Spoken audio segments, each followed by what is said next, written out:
Senators को जो USA में स्टेट डिपार्टमेंट ने ब्रीफिंग दी है उसमें तो बिल्कुल भी जो है वो एक ख़तरनाक इंकशाफात सामने आए हैं।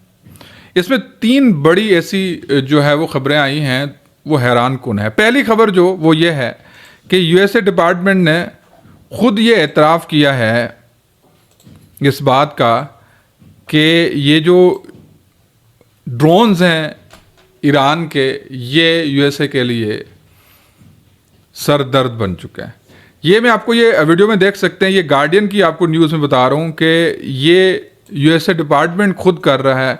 ये कह रहा है कि chair of joint chiefs of staff और जो उनकी जो है वो जो ब्रीफ कर रहे हैं जनरल डैन, वो ये खुद बता रहे हैं कि यूएस में not have capacity to take down full barrage of Iranian drones. जो हम पिछली वीडियो में भी डिस्कस ये करते हुए आए हैं कि ये यूएसए के लिए जो ड्रोन्स हैं, ये 20,000 रुपये का ड्रोन जो है वो यूएसए के लिए सर दर्द बन चुका है। रीज़न 20,000 के ड्रोन के गिराने के लिए जो इंटरसेप्टर की कॉस्ट है वो 3 से 4 मिलियन है। तो जो वार कॉस्ट है वो एक यूएसए के लिए दल बन चुकी है। और बिल्कुल इसी तनाजुर में जो दूसरी मैं बता रहा था कि खबर है कि यूएसए ने जो यूएस सेनेट है उसने ट्रंप पे जो है वो अदम एतमादी का मुजाहरा किया है कि उन्होंने कहा है कि USA senate vote fails to rein in Trump war powers on Iran. जो फुल पावर्स होते हैं वो यूएस सेनेट ने ट्रंप को नहीं दिए। ये बीबीसी की न्यूज़ में बता रहा हूँ। तो आप ये खुद अंदाज़ा कर सकते हैं कि जो एक तो यूएस सेनेट की ब्रीफिंग के बाद ये वहाँ पे ये बिल्कुल भी महसूस हो चुका है कि ये वार जो है, ये जो जंग है यूएसए के लिए जो है वो एक दलदल साबित होगी इन टर्म्स ऑफ कॉस्ट। जैसे 779 मिलियन जो है वो यूएसए ने सिर्फ 24 घंटे में खर्च किए।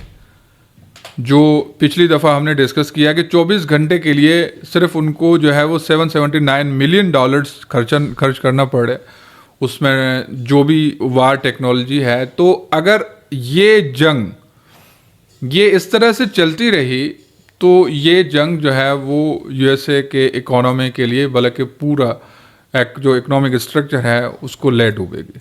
तो ऑप्शन क्या है ये भी वहाँ पे डिस्कस हुआ और वो ऑप्शन हुआ कि बूट्स ऑन द ग्राउंड।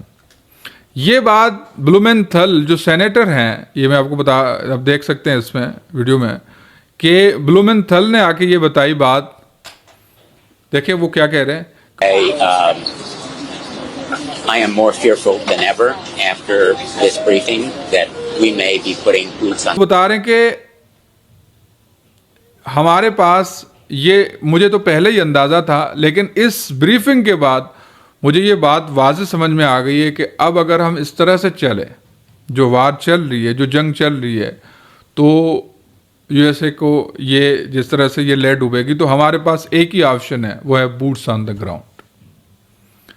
अब बूट्स ऑन द ग्राउंड कितना आसान है, या बूट्स ऑन द ग्राउंड वाकई में मतलब यूएसए जो है अपनी ट्रूप्स जो है वो ईरान में भेजने वाला है, ये तो आगे जो है वो वक्त बताएगा। लेकिन एक और सेनेटर हैं क्रिस मर्फी, वो भी यही कह रहे हैं as serious as it gets. This is war and peace. They told us in that room that there are going to be more Americans that are going to die, that they are not in a short run going to be able. कि हमारे पास जो है ये video में भी आप देख सकते हैं, ये सेनेटर साहब ये भी कह रहे हैं कि हमारे पास बूट्स ऑन द ग्राउंड के अलावा और कोई ऑप्शन नहीं है और यूएसए को इस जंग में धकेला गया। आप जिस तरह से हम इराक की सूरत हाल देखते हैं, लिबिया की सूरत हाल देखते हैं, या और जो ट्रूप्स थे यूएसए के, अफगानिस्तान की सूरत हाल देखते हैं, तो हमें लगता है कि यूएसए के लिए कौन सी बड़ी बात है ट्रूप्स भेजना। भेज देगा, मतलब इतनी बड़ी मिलिट्री है यूएसए के पास, वो भेज देगा।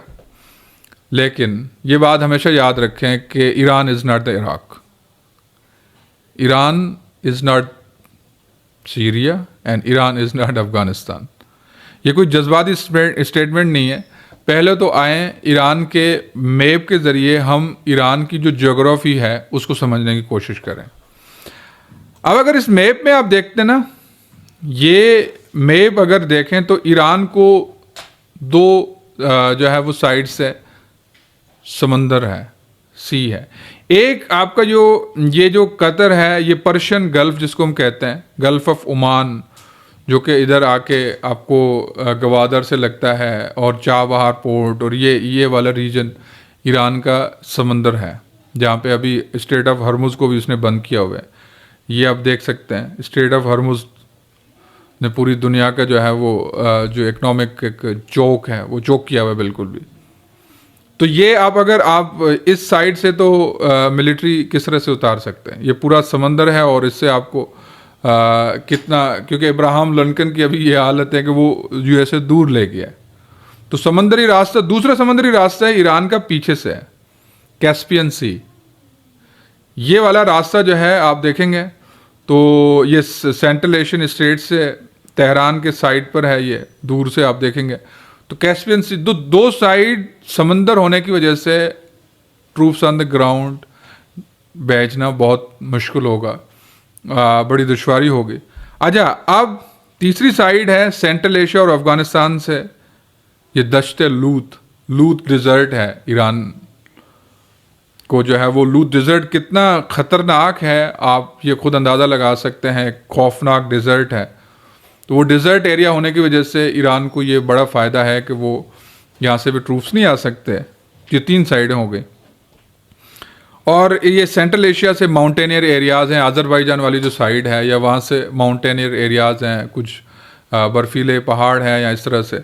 तो आप ये जब लोकेशन देखते हैं तो एक साइड से अगर आप देखें तो इराक़ वाली साइड से, ये मैप में भी देख सकते हैं, या तो ये इराक़ वाली साइड से, असल जो खुश्की वाली साइड है वो है Zahedan, capital of Balochistan, Iran Balochistan, Sistan को जिसको हम कहते हैं। अच्छा, सीस्तान एक ऐसी जगह है जहाँ से ट्रूप्स उतर सकते हैं, बआसानी उतर सकते हैं, लेकिन यहाँ एक मसला है, वो ये है कि सीस्तान का बॉर्डर लगता है पाकिस्तान से, और पाकिस्तान का जो बलूचिस्तान है उसमें क्या हालात हैं, और उसमें दूसरी साइड है पाकिस्तान का, उस पर डायरेक्ट असर होगा। अगर यूएसए अब जो बचा कुछ जो लीस्ट मतलब मोस्ट जो प्रोबेबल ऑप्शन है यूएसए के लिए, अगर ट्रूप्स आते हैं यूएसए के ग्राउंड पे, तो डायरेक्ट जो है पाकिस्तान पे असर होगा, क्योंकि दो साइड से समंदर है, एक साइड से डिज़र्ट है और माउंटेनियर एरियाज़ हैं। और अब अगर ज़ाहिदान से ये ट्रूप्स उतरते हैं तो आइए अब इसको डिस्कस करते हैं कि किस तरह से ये सारा ख्याल आपको समझ आएगा कि पाकिस्तान की साइड पर अगर आप ये देखेंगे, ये मैप में भी देख सकते हैं कि ये पाकिस्तान का एरिया है, तो पाकिस्तान पे बिल्कुल भी असर होगा, और वो उस सारी जो रीजनल पॉलिटिक्स को अब थोड़ा रिवाइंड करें। अच्छा, एक तो पाकिस्तान तो दूसरा अफगानिस्तान लग रहा है, हालांकि वो लूत डिज़र्ट के साथ ही है, मतलब लूत डिज़र्ट बीच में आता है, दश्त लूत, लेकिन असल जो खुश्की है वो पाकिस्तान वाला एरिया है। तो पहले दोनों साइड को रीजनल पॉलिटिक्स को अब थोड़ा रिवाइज करते हैं। यहाँ जिस तरह से वार प्रिपरेशन के तनाजुर में अगर आप थोड़ा अंदाज़ा लगाएं तो कुछ दिन पहले अचानक बलूचिस्तान में आहिस्ता आहिस्ता प्रॉक्सीज कंट्रोल बढ़ जाता है। प्रॉक्सीज कंट्रोल बढ़ने की वजह से बीएलए का स्टेक बढ़ना शुरू हो जाता है, जितनी भी प्रॉक्सीज हैं बलूचिस्तान में वो बढ़ना शुरू हो जाती हैं, धमाके शुरू हो जाते हैं। एक दिन तो पूरा बलूचिस्तान जो है वो 14 जो है वो धमाके ब्लास्ट अब जो लास्ट मंथ हुए, तो आप इस खुद सोचें, अंदाज़ा करें कि आप किस तनाजुर में देख रहे हैं सारी सिचुएशन को। फिर अफ़गानिस्तान में सारी अचानक सिचुएशन ख़राब हो जाती है, और अफ़गान तालिबान पाकिस्तान से कूटक खाते हैं, फिर वहाँ से जाके अपना इजराइल से रब्ता शुरू करते हैं। अब इजराइल और तालिबान में बातें चल रही हैं, तो इस सिचुएशन का भी आप अंदाज़ा खुद लगाएं कि पाकिस्तान किस तरह से मुश्किल में आ रहा है। और दूसरा, पाकिस्तान अब अगर आप ये, क्योंकि ये ऑप्शन है अगर यूएसए के पास, क्योंकि ये वार कॉस्ट भी अफोर्ड नहीं कर सकता, दलदल है, लेकिन इस जंग को भी जीतना है, तो उसमें पार्टी से बात करेगा। कौन सी पार्टीज हैं स्टेक होल्डर बलूचिस्तान के अक्रॉस, वहाँ पे जो लड़ी हैं कुव्वतें, उनसे बात करना होगा। अब अगर उनसे यूएसए बात भी करता है तो उसके बदले में वो क्या मांगेंगे, ऑफ कोर्स कुछ ना कुछ लेन देन होगी। दूसरा, पाकिस्तान से बात करेगा। क्या पाकिस्तान एक स्वर्ण स्टेट इंटरनेशनल लॉ के मुताबिक अपनी ज़मीन जो है वो क्या देगा यूएसए को ईरान के अगेंस्ट इस्तेमाल होने के लिए, ये भी वक्त बताएगा। ये एक बड़ा क्वेश्चन है, अगर देता तो क्या होगा, अगर नहीं देता तो उसके बदले क्या होगा।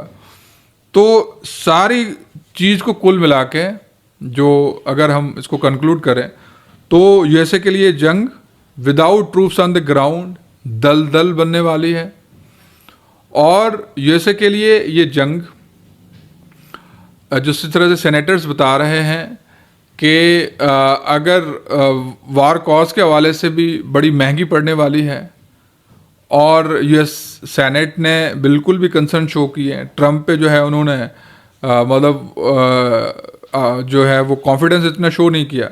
Option troops on the ground, और डायरेक्ट इम्पैक्ट क्या होगा पाकिस्तान पे होगा, और पाकिस्तान में असर क्या होगा अब ये वक्त बताएगा, रीजनल सिचुएशन क्या बनेगी उसके बाद।